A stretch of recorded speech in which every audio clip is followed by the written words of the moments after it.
नमस्कार दोस्तों, आप सभी का स्वागत है आपके अपने YouTube चैनल रियल ज्ञान विथ आरकेजी में।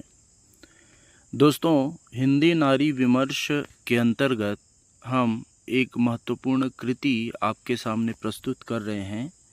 इस कृति का नाम है ठीकरे की मंगनी।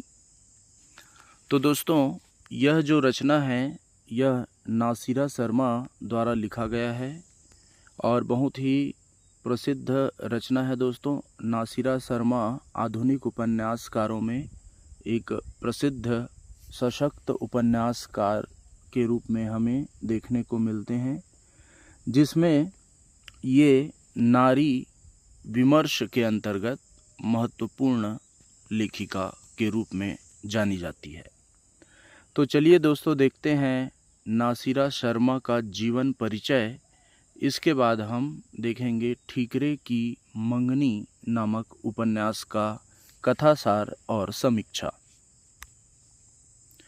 तो नासिरा शर्मा जी का जो जन्म है दोस्तों, वह 1948 में इलाहाबाद में आज़ादी के बाद में हुआ। इलाहाबाद में ही इनकी पढ़ाई हुई। इनके विचार शुरू से ही खुले रहे हैं, अतः विवाह उन्होंने बिना जाति धर्म के विचार किए रचाया। परंतु अपनी पहचान रखने के लिए नाम इन्होंने नासिरा ही रखा। ईरानी समाज और राजनीति से ये सुपरिचित है। नासिरा शर्मा जो है ईरानी समाज से आती है, हमेशा पत्र पत्रिकाओं से जुड़ी रही है। मुस्लिम परिवार में परवरिश और बड़ी होने के कारण उसका रेशा रेशा उनका परिचित है। वहाँ के सारे माहौल को गहराई से इन्होंने अनुभव किया है, अतः अपने कथा साहित्य में खूब बेबाकी से उन पर प्रकाश डाला है। इनकी कुछ प्रकाशित रचनाएं हैं, उनको देख लेते हैं। तो उपन्यास में है 7 नदियाँ एक समंदर, जिंदा मुहावरे, अक्षय वट तथा बूंद। ये उनके प्रसिद्ध उपन्यास है। कहानी संग्रह की बात करें तो शामी कागज़, पत्थर गली, संगसार, सबीना के 40 चोर, खुदा की वापसी, दूसरा राजमहल तथा बुताराना, ये इनकी कहानी संग्रह है।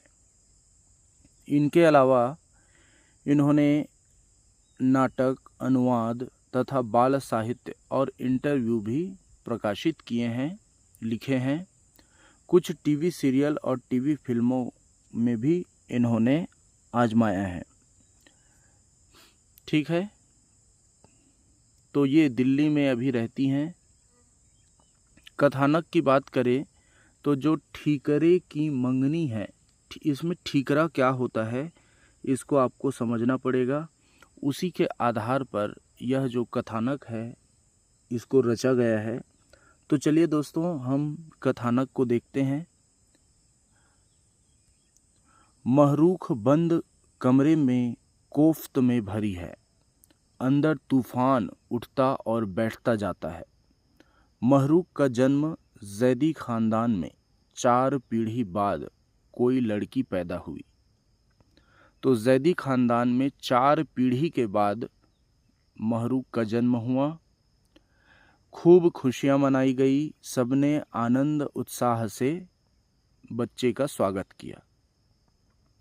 दादा के प्यार दुलार में वह बचपन में ही खुले विचारों में रहती आई है, जिसके कारण क्रमशः वह अल्हड़ बन जाती है। दादी के लाड़ के आगे मानो लड़कों की उपेक्षा हो रही है, इतना प्यार उसको मिलता है। पर वह बड़ी है, अर्थात महरूख से भी छोटा कोई है। चाचा ताऊ वगैरह के कुल 22 बच्चों में से महरूख जो है सबसे बड़ी है। इसी कारण महरूख को सब मानते हैं और इतना सामूहिक परिवार बड़ी हवेली में रहता है। तो इनका संयुक्त परिवार है जो कि एक साथ रहते हैं। कुछ बड़े होने के बाद महरूख का बाहर जाना बंद हो गया। घर में ही ड्रामे नाटक वो खेलते थे, लेकिन उम्र बढ़ती गई, उस पर पाबंदियां भी बढ़ने लगी। सगाई नानी के यहाँ से हो गई थी, और अर्थात उनके नानी के यहाँ के जो इनके रिश्तेदार थे उनसे सगाई हो गया था। नन्ही थी तभी यह टोटका कर दिया गया था। अब जो लड़का है वह एमए अलीगढ़ में पढ़ेगा और महरूक जो है बीए करेगी। बीए में फिर फर्स्ट डिवीज़न आ जाती है। बाद में वह भी अलीगढ़ क्यों पढ़ाई करे, तो यह सवाल उसके मन में उठता है। मगर कुंवारी लड़की को कैसे बाहर भेजे, यह प्रश्न उसके परिवार के सामने आ जाता है। खैर, तय हुआ पढ़ाई शुरू करे। 6 महीने बाद उनकी दिसंबर में शादी हो जाएगी। तो उनका जो भावी पति है, होने वाला पति है, इसका नाम है रफ़त।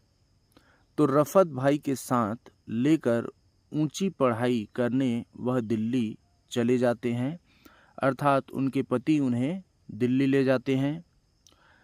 रास्ते में नकाब हटाते हैं, स्वयं भी खुलकर बात करते हैं।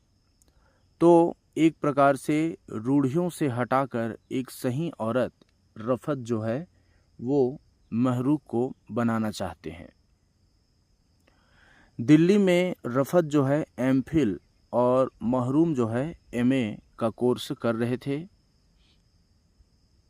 वह वाकई लड़की से महान राह में औरत में बन गई, अर्थात शादी के बाद वह लड़की से औरत की तरफ बढ़ गई और नए अदब, कायदे, तौर तरीके सीख रही है।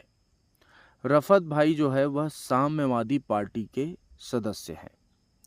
साम्यवादी पार्टी एक ऐसी पार्टी है दोस्तों जो सभी को समानता की दृष्टि से देखता है, अर्थात इनका सोच यह है कि ये इस दुनिया में, इस देश में साम्यवाद फैलाना चाहते थे, अर्थात कोई भी छोटा बड़ा न रहे, कोई भी अमीर गरीब न रहे, सभी एक जैसे, एक ही तरह के रहे। तो साम्यवादी जो पार्टी है दोस्तों, ये जाति धर्म इन सभी चीज़ों को नहीं मानती। एक तरह से हम कह सकते हैं कि जो कार्ल मार्क्स का जो पार्टी है, जिस तरह का कार्ल मार्क्स का विचार है, उसी के विचार से प्रेरित पार्टी है। तो उसे पढ़ने लिखने के लिए साहित्य देते हैं और महरूक पढ़कर जान लेती है कि यह सब नया नहीं है, पर शर्म से कुछ कर नहीं पाती है। नवंबर में परीक्षा देकर वह घर लौट जाती है और हमेशा फर्स्ट आने वाली महरूक इस बार सेकंड हो जाती है। इधर नानी उनकी बीमार होकर चल बसी थी, जिसकी उसे कोई खबर नहीं दी गई थी। यहाँ दादी भी रमज़ान के महीने में चल बसी, तो उनकी नानी भी चल बसी और दादी भी चल बसी। रफ़त ने दादी के यहाँ भी अपनी बातें समझाकर तैयार कर लिया। वह ख़ानदान का मसीहा बन जाता है। तो रफ़त जो है वह उस पूरे ख़ानदान में, क्योंकि बड़ा दामाद है, तो रफ़त की ही चलती है। पिता जिस बहन की बात करते हैं वह अब शहर का दर्द बन गया। महरूक पढ़ाई पूरी कर लेती है। इस तरह से महरूक की पढ़ाई हो जाती है और महरूक जो है बाद में वही गांव की स्कूल में मास्टरनी बन जाती है। वहाँ वह किसी को अपने अंदर झांकने नहीं देती, किसी में रुचि भी नहीं लेती। रूटीन जिंदगी में वह बंद है। रफ़त ने जीन्स आदि पहनकर उसको मॉडर्न बना दिया है। हर रविवार इंग्लिश मूवी दिखाकर अंग्रेजी उनको सिखाई जाती थी तथा रफ़त ने उनको नाचना भी सिखा दिया है। पिकनिक गई तो वहाँ भी झिझक खुली, बाहरी हवा में सांस लेने से और लोगों के साथ मिलने से। क्रमशः रवि करीब आने लगा तो महरूक की ज़िंदगी में एक अन्य शख्स आ जाता है जिसका नाम है रवि। तो एक विषय पर भिन्न दृष्टि से एमफिल की थीसिस ये दोनों लिख रहे थे और दिल्ली में टूरिस्ट जगह घूमने उसके साथ लग गई। एक दिन कॉफ़ी पीने महरूख को कमरे में बुलाया तो रवि ने बुलाया, महरूख गई और वह अचानक मौके का लाभ लेने लगा। उसने झटक दिया तो बिना इजाज़त के कैसे साहस कर सकता है, यह प्रश्न उन्होंने किया। तो वह छूटकर कमरे से बाहर आ गई, मगर रवि ने कुछ दिन बाद कहा, रूढ़िवादी और परंपरा में डूबी हो। तो रवि ने महरूख को कह दिया कि रूढ़िवादी हो और परंपरा में डूबी हुई स्त्री हो तुम, आधुनिकता बिल्कुल तुम्हारे अंदर नहीं है। तो यह सुनकर महरूख चुप रहती है। उसे लगा कोई यूं ही नहीं घुमाता फिराता, इस सादी दोस्ती के स्वांग के पीछे वही नंगापन है, यहाँ वही जानवरों का हिस्सा है। तो वह दिखावे के आक्षेप से चौंक जाती है, अपने आप को सावधान होने लगती है, फूंक फूंक कर कदम रखती है। कुछ दिन बाद महरूख रफत अमेरिका जाता है। ठीक, रफत जो है अमेरिका चला जाता है पीएचडी करने के लिए। हवाई अड्डे पर कई लड़के लड़की उनको छोड़ने आते हैं, खूब प्यार जताते हैं। अमेरिका में रफत किसी के संग लिविंग टुगेदर जैसी जिंदगी जीने लग गया। अब रफत भी दूसरे के साथ हो गया। वह चौंकती है तो उसे यकीन नहीं होता, लेकिन महरूख धीरे धीरे समझ गई कि रफत ने उसका हक दूसरी औरत को दे दिया है। यही नहीं, अम्मी, अब्बू, शाहिरा, खाला, कोई अपना नहीं, सबने छला है, ऐसा उसको एहसास होने लगता है। आखिर में वह सत्य का सामना करती है। वह कस्बे के स्कूल में आ जाती है। स्कूल में बदलाव हुआ, उन्नति हुई, प्रमोशन हुआ, उनका स्टाफ बढ़ गया और कमज़ोर बच्चों को घर बुलाकर वो पढ़ाने लगी। साथ ही साथ रिजल्ट भी अच्छा आने लगा। तो महरूख का सादा रहन सहन, चमक दमक से दूरी और 5,000 की आबादी, ज़्यादातर गरीब लोग इस कस्बे में रहते थे। नौकरानी जिसका नाम थी लक्ष्मनिया, उसको उसने जो स्वेटर दी वह उसने अपने पति को दे दी।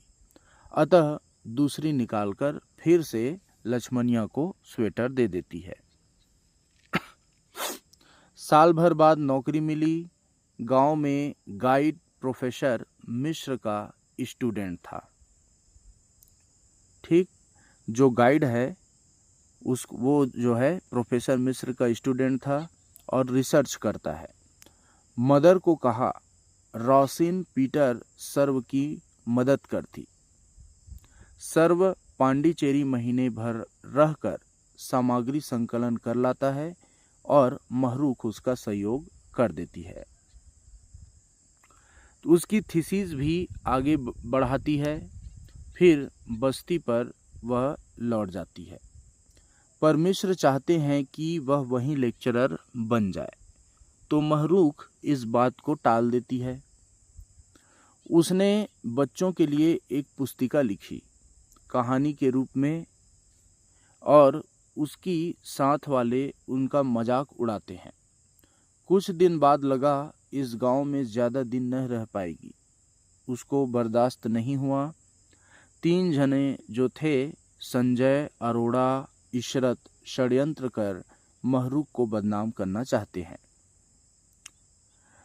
तो वह 73 किसान वगैरह से बात करती है और स्कूल बदनाम होता है।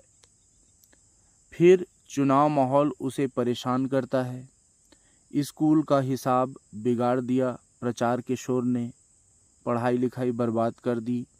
गांव में सूखा पड़ा तो सही स्थिति जानकर वह दुख में डूब जाती है। हरा भरा जरा है, बाकी भूख है। बचपन की यादें बीच बीच में उन्हें आ जाती है। वह स्कूल के अभावों पर हेडमास्टर से चर्चा करती है। तो लक्ष्मणिया जो है उसकी नौकरानी पेट दर्द से परेशान है। जांच करवाने के लिए डॉक्टर विमला को बुलवाया गया और सारे गांव में चर्चा हो गई कि अपनी नौकरानी का इलाज करा रही है। तो पेट दर्द अर्थात उनके अध्यापकों के ऊपर यह आरोप लगता है कि लक्ष्मणिया का पेट भर दिया गया। स्कूल के 2 अध्यापकों की पिटाई हो गई, हड़कंप मच गई। वे कई बार महरूक के घर की कुंडी खटखटा कर गए और गंदी हरकत करने लगे। उनको गांव वालों ने देख लिया और पीट पीट कर अस्पताल भेज दिया। वैसे ही चाय के बहाने मजाक करने लगे तो बुरी तरह उन्हें महरूक ने झिड़क दिया। इसके बाद उसके पास बैरंग खत आने लगे। उसमें उसके विरुद्ध उल्टा सीधा लिखा होता था। वह बहुत ही विचलित होती है, पर फिर बहस न कर उन सभी को सह लेती है। अब छुट्टियां हो जाती है स्कूल की। महरूक जो है घर आ जाती है। रफत मियाँ अमेरिका से लौटे हैं, मगर मेम साथ में नहीं लाए। सब अचंभे में हैं। 10 साल बाद लौटकर महरूक से रफत मियाँ माफ़ी मांगते हैं, कैफियत देते हैं, डिग्री लेने में बाधा की बहाना बनाते हैं। 3 साल पहले सब खत्म हो गया, मगर महरूक को लगा सब गलत हुआ है। रफत महरूम के घर आकर माफ़ी मांगकर विवाह का प्रस्ताव फिर से रखता है, पर महरूक नहीं पसीज पाती है, उसे माफ़ नहीं कर पाती है। वह गांव के स्कूल लौट आती है और महरूक के जो स्कूल का हेड मास्टर है उसके अचानक देहांत का दुख उन्हें होता है। रफत जो है स्कूल आकर हफ्ते भर रहता है। वह महरूक को बहुत समझाता है, शादी के लिए सारे तर्क देता है, पर महरूक हाँ नहीं करती। वह लौटकर दिल्ली में लेक्चरर बन जाता है और यूनिवर्सिटी में जगह ढूंढता है, लेकिन महरूक को भूल नहीं पाता। महरूक के सामने उसका भविष्य स्पष्ट है। वह ऐसी जिंदगी नहीं जी सकती। फिर तर्क चलते हैं। दोबारा प्रस्ताव रखा तो महरूक ने सबसे सामने कहा, रफत बड़े भाई हैं, इसी तरह आदर करती हूँ, इसके सिवा कुछ नहीं। तब रफत भी अन्यत्र विवाह की बात पर सहमत हो जाता है। और यह पहली बार होता है कि औरत ने मर्द को इनकार कर दिया। यह बहुत बड़ी बात हो जाती है। और महरूक जो है अकेली जीने की सोच में मन बनाकर प्रस्तुत हो चुकी है। और रचना का भी यही हाल है। पति बुआ की लड़की के प्रेम में फंस गया, उससे बच्चा चाहता था, अतः रचना ने उसको छोड़ दिया और तब से रचना जो है अकेली है। इधर डॉक्टर विमला हर महीने गांव आती है और महरूक के घर पर गांव की औरतों को मुफ्त में देखती है। महरूक स्कूल की प्रिंसिपल बन जाती है। उन्होंने कई सारे नए काम करते हैं सुधार के स्कूलों में। कुछ विरोधी भी थे, पर उन्हें हार माननी पड़ी। गांव का जमींदार के बाद भी नए शोषक उनके लिए खड़े हो गए। फिर भी लड़ाई जारी रही। पक्के घर वाले फैसला करें, पर कच्चे वालों की उपेक्षा नहीं हो सकती। अर्थात जो धनाढ्य वर्ग हैं वही लोग उनका विरोध करते थे, लेकिन वह सभी को समान मानकर चलती थी। वह जो हाशिए पर रह रहे लोगों के बच्चों का भी भला चाहती थी। तो रफत जो है वह विवाह कर लेता है दोस्तों, और यूनिवर्सिटी में प्रोफेसर बन जाता है। तब जाकर महरूक को चैन मिलता है और महरूक जो है रफत की बीवी का सम्मान भी करती है। महरूख भी पीएचडी कर लेती है और नई किताब छप जाती है उनके द्वारा लिखित। अब उसे बड़े सम्मान से काम करने दिल्ली बुलाया जाता है, पर महरूख जो है वह दिल्ली जाने से इनकार कर देती है। वह दिल्ली प्रदर्शनी में भाग लेने जाती है। वहाँ पर रफत से भी मिलती है और उसकी पत्नी जिसका नाम है सुरैया, उसके साथ भी बहुत स्नेह से मिलती है। दोनों ने महरूख को रोकना चाहा, मगर वह दिल्ली में नहीं रुकती, लौटकर आ जाती है। अब यहाँ आकर प्रोजेक्ट में मदद करना चाहकर भी वह नहीं कर पाती। तभी अमृता के आत्महत्या के प्रयास की खबर उसे मिलती है। तो अमृता को वह समझाती है, वह औरत की तरह इंसान है, रिश्ता बराबरी का हो, इस तरह से समझाती है। महरूख आखिर में रिटायर हो जाती है और भारी मन से चार्ज देकर गांव से बस्ती लौट आती है। वहाँ इतने बड़े घर में ज़्यादा बुजुर्ग हैं, उनको ज़रूरत है, मगर खुद को उन्हें एकाकी लगता है, अकेली हूँ लगता है।